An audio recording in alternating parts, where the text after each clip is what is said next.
Welcome to the bold analysis, ladies and gentlemen.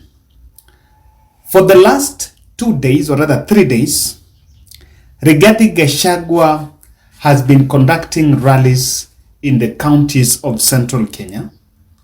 And better part of yesterday, I paid attention to the rallies in Meru, Tharaka and Embu.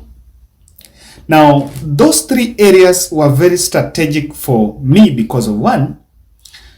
Of late, there has been questions over why is it that Mithika Linturi was not so much visible in UD rallies. And there were rumors that, of course, maybe he was uncomfortable. So I really wanted to see how he's going to work with Gachagua. Number 2, it was the first rally that Gachagua was conducting in Tharaka in his capacity as the running mate after that fallout with Kindiki over the running mate slot in Karen on 15th May.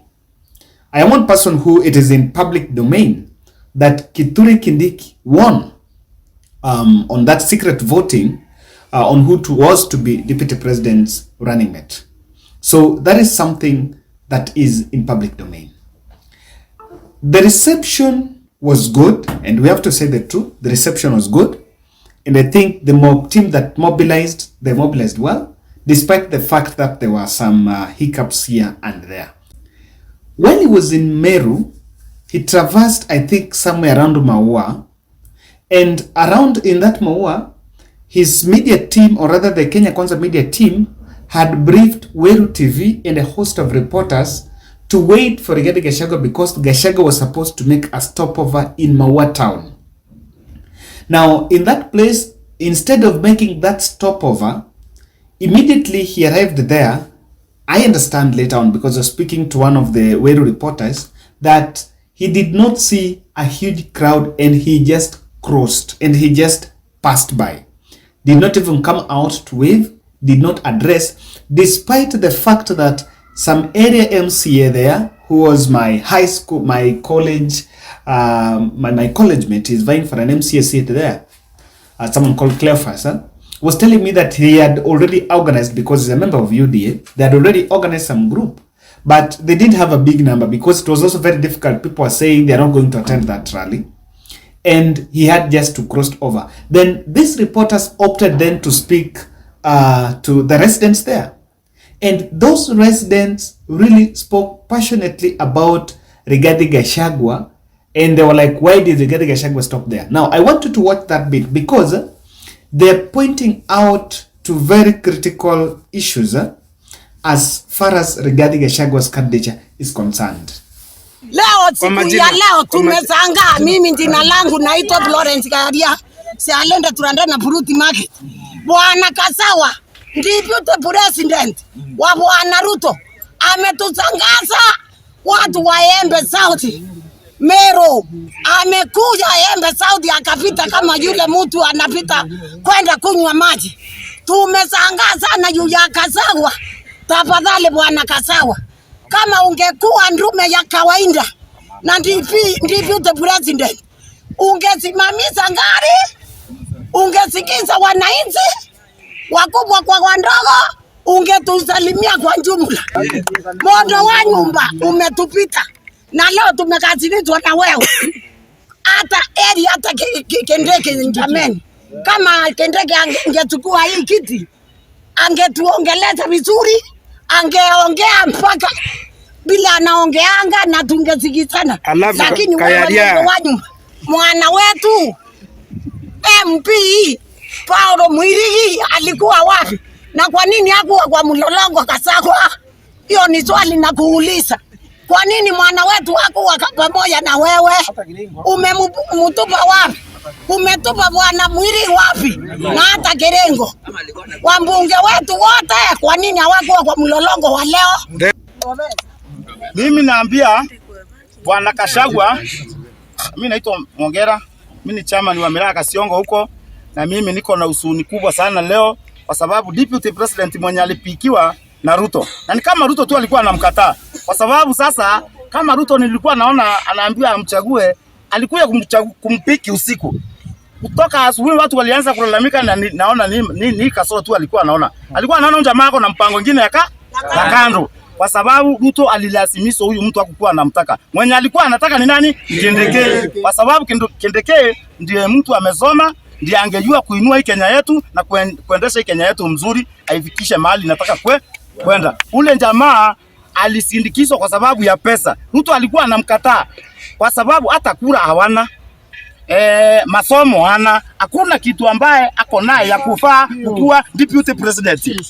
And you can see how they spoke passionately about that incident because they wanted to listen to Rigathi Gachagua. I watched that and comparing those two rallies, the campaigns of Rigathi Gachagua and Martha Karua in those three counties, there is something that that I noticed. There is a big difference in messaging and the tone of campaign, the tone of how he's delivering his message. Key to many is that Muthoni Njuki, despite the fact that he is a UDA governor, candidate in Tharaka, he skipped William Ruto's rally there. And even back in Meru, Mwirigi, that Uhuru Kenyatta's son, the guy who Uhuru Kenyatta gifted a car, also skipped those rallies. He skipped the Meru rallies. Even though yesterday we understand that that was the last day in the National Assembly because bunge ilikuwa inavunjwa. So quite some aspirants, some candidates decided to come this side. They skipped, but again they could still attend, maybe beat up, then fly back. You will realize that what happened, Rigathi Gachagua, unlike Martha Karua, who was embraced by Jubilee leadership, PNU, and the rest of the small parties there, which are constituent parties in Kenya Kwanza, unlike the Martha Karua one, Rigathi Gachagua only had a date with UDA candidates. It was typically UDA all the way from MCA, until even MCA candidates were some of the people that would be given more airtime to speak than even a Senate candidate. So there is something that you can see that perhaps, or rather perhaps, there is a general perception that the three counties, William Ruto is struggling with the three counties. He's struggling with Meru, he's struggling with Tharaka, and he's struggling with Embu. Because I even went to the rally in Runyenjes. It was plain. It was plain. What do you think is failing? What do you think failed Rigathi Gachagua in those three counties? I have a trailer in this, and kindly subscribe and support this channel. My good brother Balozi Media has a new song in his YouTube page. We normally say we support young talents, so Pia, rush to his YouTube page and also support that talent in those campaigns in those three counties. One, I think I had initially mentioned about the fact that Waiguru, Moses Kuria and Kabogo skipped, but that was on another level. But there is something that he got wrong, attacking UDA politicians but are opponents. For example, I want us to look at this too. When he went to Meru, he attacked Kiraitu Murungi, and was telling Kiraitu Murungi that he should go with, should go with Raila. And this is a blunder that Ruto did some time back. During their campaigns, they've been campaigning for the last 4 years. So at some point, they now will find themselves recycling strategies, even if those ones that failed. William Ruto once went and attacked Kiraitu Murungi. It didn't go well for them, if you remember. It did go well for them. He used to go and attack a governor. If he goes to a county and a governor is not supporting them, the governor is supporting Raila Odinga, they attack that governor. So even when they attacked like Kipia, governor, Nderitu Murithi, they once even attacked Lee Kinyanjui, Hassan Joho, and Kiraitu Murungi. Now, and just listen to the way Rigathi Gachagua did it. Yule mzee wa hapa anaitwa Kiraitu Murungi ametupeleka Azimio. Mnaweza kubali? Mnaweza kubali? Unajua mzee huyo tumemwambia, wewe mzee Kiraitu Murungi, watu wa Meru wamekuheshimu siku mingi, wamekufanya seneta wao, wamekufanya governor yao.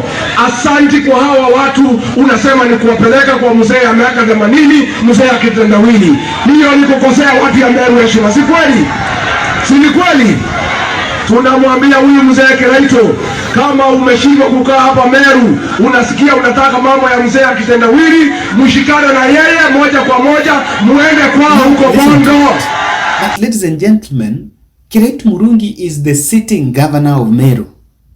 And you lie in yourself, you lie to yourself if you want votes in Meru and you want to believe that there is Kiraitu Murungi do not have consequential numbers.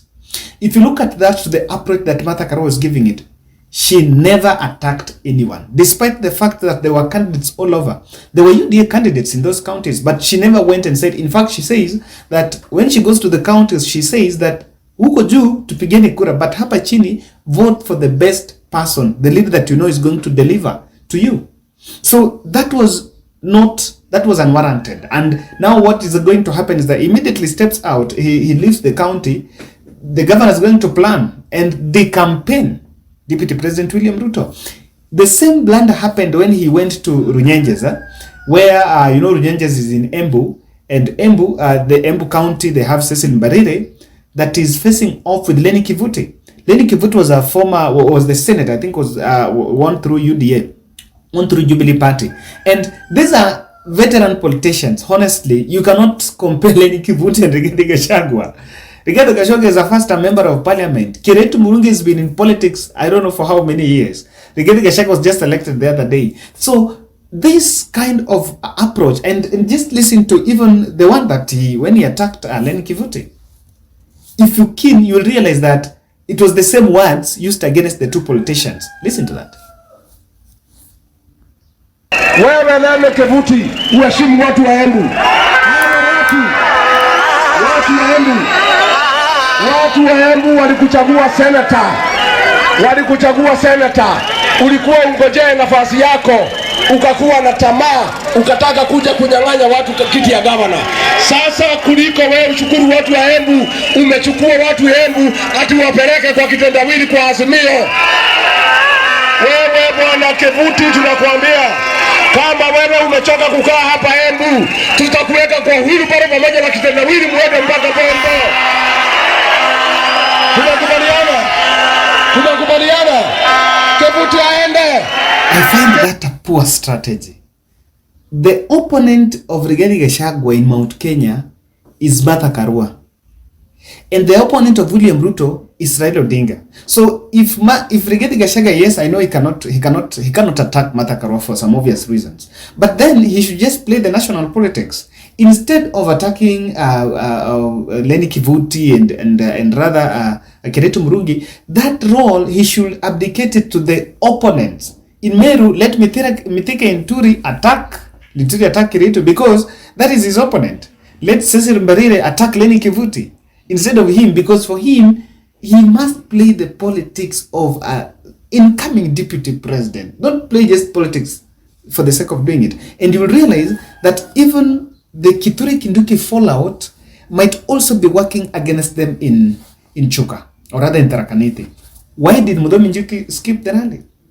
It's not yet clear, but perhaps there is a push and pull, because in Tharaka, if they really wanted to achieve very good reception, rather they wanted to achieve the fact that maybe there is sort of unity, what I would expect is Kithure Kindiki escorts Rigathi Gachagua to Tharaka, even if he doesn't attend the other rallies, but at least he would be with him in Tharaka. If the rally was a typical UDA event, Kindiki is a UDA member. He's not from the other affiliate parties, so he was supposed to be there. But the fact that he was missing, even to the voters down there, they are seeing the lines. They did not see their senator. They did not see the sitting governor. And quite a number of leaders were missing there. That tells you that maybe, I think, Kithure Kindiki is leaving it open to Tharaka and saying that you let them do what they want. But the reason why they did not escort Rigathi Gachagua there speaks volumes. These three counties, I can tell you that, look at the results on August 10th, it's going to shock many people. Rigathi Gachagua is getting something wrong. Two things. One, Uhuru Kenyatta's attack. He has revived that. He has revived attack and is telling the people the way Uhuru Kenyatta, I don't know, isolated those areas and is not supporting. Now, this is why I'm telling you that is a blunder that is failing him in those 3 counties. He's telling the counties of Meru, Embu, and Tharaka that Uhuru Kenyatta isolated them. So if Uhuru Kenyatta if he's telling them that Uhuru Kenyatta isolated them, the Chief Justice Martha Koome is from Meru. Kinoti is from that region. I don't know about Tharaka but I don't know about Tharaka and Embu, but there are also people who are in government that are in those areas. Oh, Embu, look at the Speaker of the National Assembly. The 3rd most powerful person in this country after Uhuru, after the executive and judiciary, is the National Assembly. In fact, National Assembly comes before judiciary. So that position was from Embu. Honestly, which other position will be, or there will be 2 presidents from that area. So that attack on president that has not done anything is going to play the politics of East and West. You know, if he's telling them he's not done anything for them, then it means that Nyeri, Murang'a, and Kiambu have benefited from Uhuru's government overwhelmingly, so they need to support Azimio. That division of East and West is going to be created by that Uhuru Kenyatta's attacks. Poor messaging, very reckless and shallow. Campaigning like an MCA. Honestly, you know, a deputy president should campaign, do national politics. You don't campaign as someone who's seeking an MCA seat. I don't know, sorry for saying that. But I want to just, the reason I'm saying is, I want you to listen to, there is a statement he made about police. Not about police, yes, about police. Listen to that here. Polisi akipata mzee usiku, amekunywa 2-3 ya kutafuta usingizi, akiweka yeye kwa Land Cruiser, hapana peleka police station, anampeleka nyumbani kwa bibi yake. Now listen to that. What is that? And kind of, don't get me wrong that I'm saying is completely like an MCA. I'm not saying that MCA is I'm not demeaning the position of MCA, but what I'm saying is he's not playing the stature of a deputy president. And for avoidance of doubt, check out, I may not be sure about Meru, about Nyeri, Kiambu, and Murang'a, but check out for this area. Check out for this county. These 3 counties, Tharaka, Meru, and Embu. Those 3 will shock Kenya Kwanza. Ladies and gentlemen, that's my bold analysis.